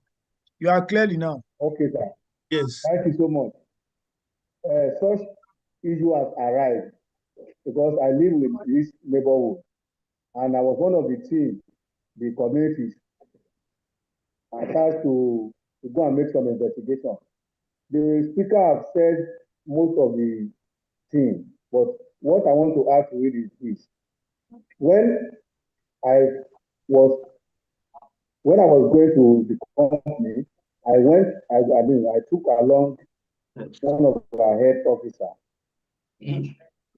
Then took along one of the environmental officer too, a medical doctor and environmental officer.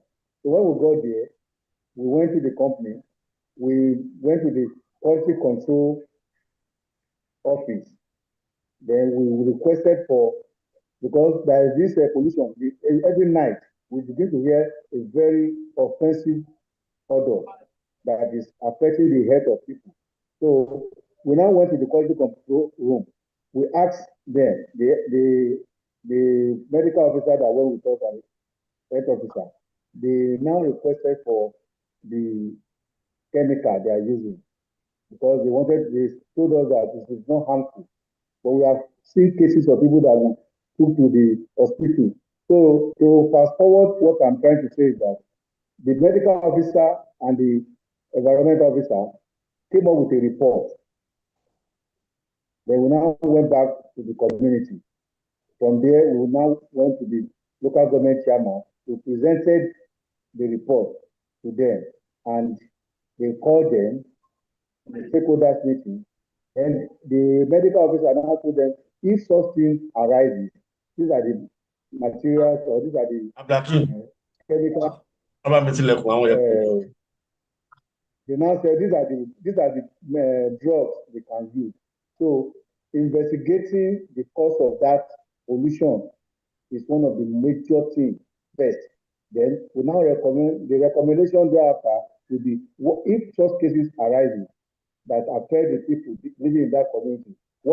I think your network is a bit low, so we can try to round up now. So what are the, are you hearing me, sir? Yes, sir. I can hear you. Yeah. I can hear you. The network is dragging. After the investigation, then the health officer and the medical officer now said, okay, if such thing arises within that neighborhood and people have inhaled the pollution, these are the first aid drugs that you're supposed to be taking. So it's part of the recommendation of our team that day. And we now went to the local government and submit that report to them because there is a petition within the community to the CDA, which are part of the member of the CDA. Thank you, sir. Okay. All right. Thank you, Mr. Ibasan. Okay. Can we go to the next, or as you call another person? No, it's okay, sir. Okay, sir. Let's take one or two questions more. What I'm going to do is that I'm going to post some questions here and there on our platform as scientific officers. Then you can go through them. Thank you very much. But for now, let's answer this one if we can.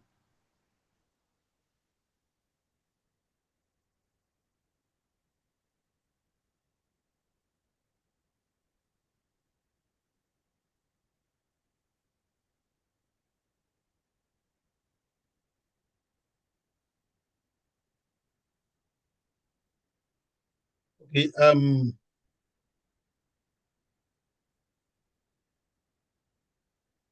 Waste management in Lagos State. That's where the question will be coming out from. Waste management issues in Lagos State. Now, What in your opinion are steps to be taken by the state government to improve the services provided by PSP operators in Lagos State? What, in your opinion, are steps to be taken by the state government to improve the services rendered by PSP waste disposal operators in Lagos State?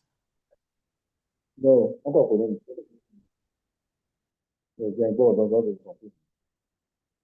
Okay. Barua, unmute yourself. You have the floor. Barua.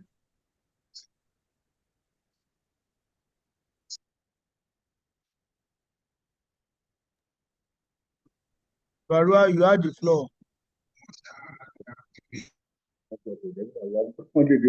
Mr. Barua, do you understand the question? Mr. Barua, are you there?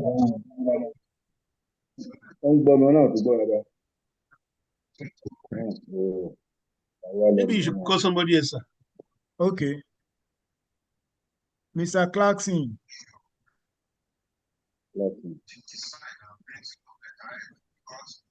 Mr. Clarkson. Hello, sir. You have the floor, sir. Yes, sir. This question can be a little tricky and a little controversial for those who know waste management in Lagos. I don't know where exactly I could start that I will not be offensive. But one way or the other, if we have to improve waste collection in Lagos through the private sector participators, we have to, first of all, decouple waste management from politics in Lagos State. We can start from there. If we do that, putting the right people that are supposed to be in charge of carrying the waste in the right place at the right time. Now, there are so many difficulties. There are so many difficulties that the people, PSPs and PSPs meet. For instance, I'm aware that for a very quite long time now, there are some very areas here that don't even pay for waste service charges. Since the purchase of 103 trucks by the governor in trying to help out, we have seen more waste coming to the streets. And these waste that are coming to the streets constantly are being carried by Loma.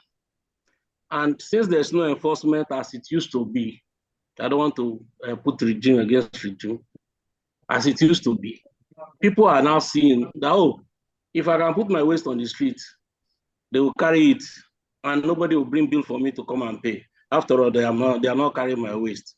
So instead of pushing the people to the PSP, the existing practice now is like pushing the people away from the PSP.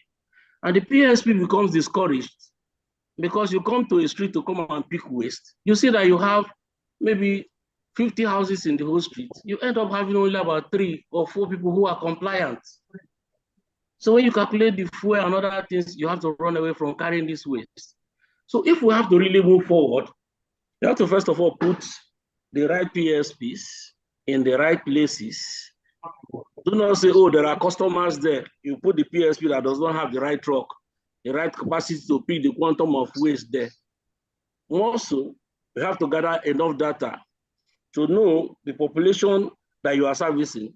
You quantify the waste that is supposed to come from the area so that you know the amount of PSPs, and the number of trucks that should service the area. Now, if you map out the area, and you just put PSP, PSP does not have enough truck, how will it carry the waste? So in trying to improve on this now, we need serious information, research information that would have started from the beginning, arranging with the intention of achieving some things, not just doing it the way it is coming. So that at the end of the day, we're able to gather that data will help us to know how we are going to map out the routes for the collection of this waste. Put in place serious enforcement, because if a PSP is not paid, it's discouraged because it's inside there to make profit. And when it becomes, there was a time it was also done.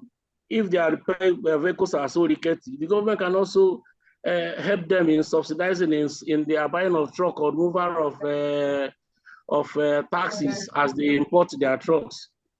Well, there are many other areas that would have gone into, but some of them are not. I don't want to talk about them here. So please let me have that one for now. Thank you, sir.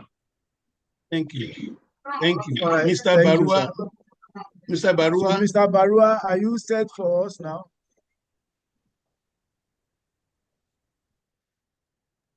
I think You have this the will be floor. the last question we'll take. Okay, sir. The other questions will be on the platform for scientific officers, to all right, to look at. So our host, okay, you can call another person to answer yes, this sir. question. Brown. Okay, Bola Adewumi. Yeah, good evening. There is and thank you so Mrs. much, Bola sir. Adewumi. Yes, good evening, sir. Thank you so much, our able host, and also Dr. Sochinu. If I'm to go straight to the point, since it's an exam, I'm not going to take time explaining, but I'll just bullet point.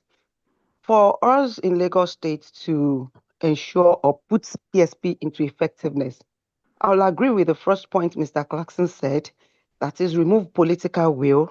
Secondly, we need to realign the routes where the PSP works to bring about a more, efficiency. There needs to be more advocacy. If you look at some areas, especially at the rural areas, even within the city, we need to advocate more on why people should patronize the PSP and pay them promptly. Also, the bin system. We need to put bin system into use effectively in all across Lagos State, not just a section of Lagos State. Also, we need to encourage segregation of waste from source to be able to help the PSP, which will help their turnaround time. And also, we need to empower the PSP operators. After realigning, after calling them to order, after removing political will, I think we need to, empower them. The government needs to come in and help them, because if we look at those trucks, they are very expensive, and most of them are now using rickety cars, which takes a longer time to go to the landfill and back to where they will collect the waste. Also, another point is we need to improve our landfill management. And also, we need to put up an effective monitoring indicator from the regulatory agency on the PSP. And the last but not the least is enforcement. We need to upgrade our enforcement, and we need to be very, very dedicated with this one from the regulatory agency. Thank you. Thank you very much. Thank you for your contribution. Thank you very much, our chief host. Thank you for the opportunity given to me to just have what I call a revision session with my people, my colleagues this evening. Thank you very much, sir. Really appreciate this. Thank you, sir. Yeah, thank you very much, sir. Thank you, everyone, for your contribution, participating on this call. I pray that we all get to the next level by the grace of God. So on behalf of the Public Service Knowledge Hub, our norms here, we call on any of the participants, on behalf of the participant, to give vote of thanks. So on this note, I will call on the last speaker to give a vote of thanks. Mrs. Bola Ma, sorry, can you please do that for us? Thank you so much, my director. Thank you for the privilege to do this. First of all, I would like to say thank you to the Knowledge Hub, that's the Public Service Office. Thank you so much, right from the head of service to the permanent secretary and to your humble self, sir. We really appreciate this back-to-back learning. It has really helped us and gingered us, brought us back on toes and make us to understand and know better. And I would like to say a very big thank you on behalf of every one of us on this platform. I would like to say a very big thank you to Dr. Olasukomi Sojino. He's a renowned environmentalist in the Ministry of Environment and Water Resources for sharing his knowledge. We say thank you for creating your time with us. Thank you for this impactful session. We pray that every one of us will come out successful and will give testimony back to Lagos State Government through the Public Service Office and through the Knowledge Hub. Thank you and God bless you as we have a very good night rest. Thank you. Thank you very much. All right. Thank you very much, ma. Please check the SAN platform. Check the SAN platform tomorrow for some of the things I said I was going to post there. Thank you very much, sir. All right, sir. So please check the platform tomorrow for the update. At the same time, Public Service Knowledge Hub is self-sponsor platform that initiated by Mr. Jami Onosanya, myself. So we have been doing this at least to give back to the society, so that to help all public servants and to bring every one of us together, to bring us close to government and together as one. So it's not a government platform, it's individual platform that has to do with upskill, learn and relearn to all public servants. I've sent our platform. We have a platform for updates. That is Telegram. We have WhatsApp and we have YouTube channel. If you want to get all our previous sessions, all you need to know about service, public service rules, scheme of service, and what have you, where you meet all professionals like a doctor and some permanent secretaries that have imparted a knowledge in us. Once again, thank you very much, every one of us, for your time and your commitment. And I pray the prayer that Mrs. Bola sent and the prayer that Doctor sent to us will come to stay by the grace of God. So on this note, I say goodbye and God bless you. Have a lovely night rest. Dr. Amari Mbasa, God bless you, sir. Yes, sir. Yes, sir. Thank you for the opportunity, sir. Thank you, sir. Bye, everyone. Welcome, sir. Bye. Yes, bye, sir.